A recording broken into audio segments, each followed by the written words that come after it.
Ketua DPR, Puan Maharani menyampaikan curahan hati alias curhat soal kondisi di Ibu Kota Nusantara, IKN, Kaltim kepada ibunya, yang juga Ketua Umum PDIP Megawati Soekarnoputri. Dalam curhat itu, salah satu hal yang menjadi sorotan adalah soal air bersih. Kepada Megawati, Puan mengaku bahwa air bersih sulit diperoleh di kawasan IKN. Dia pun menanyakan bagaimana sang anak mandi selama berada di IKN. Mbak Puan waktu ceritakan dia ke IKN, aduh airnya susah. Terus kamu mandinya pakai apa?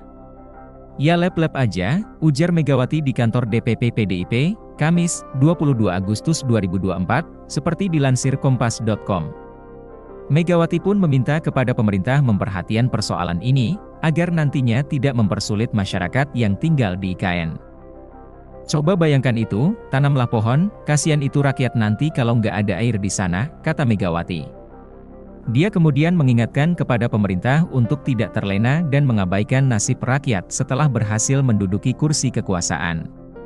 Sebagai informasi, Puan sempat berkunjung dan bermalam di IKN untuk mengikuti rangkaian upacara peringatan Hari Ulang Tahun HUT ke-79 RI.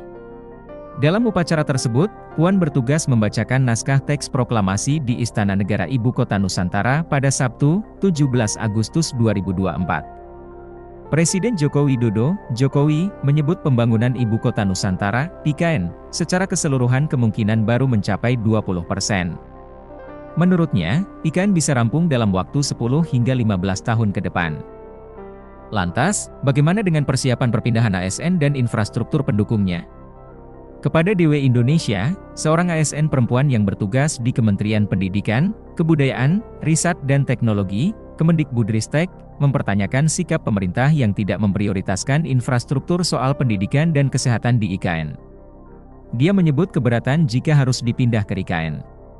ASN perempuan ini menjelaskan masalah pendidikan dan kesehatan itu bukan hanya soal infrastruktur secara fisik. Namun, kata dia, persoalan ini harus menyentuh masalah mutu yang seharusnya lebih baik di IKN.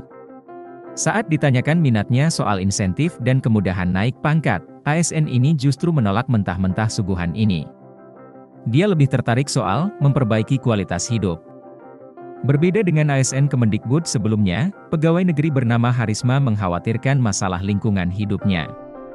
Dalam sebuah wawancara dengan tim DW Indonesia, Harisma mengaku antusias dengan adanya pemindahan ini. Hanya saja, dia khawatir dan belum tahu soal keadaan tempat tinggal di IKN. Download Tribun X sekarang, menghadirkan lokal menjadi Indonesia.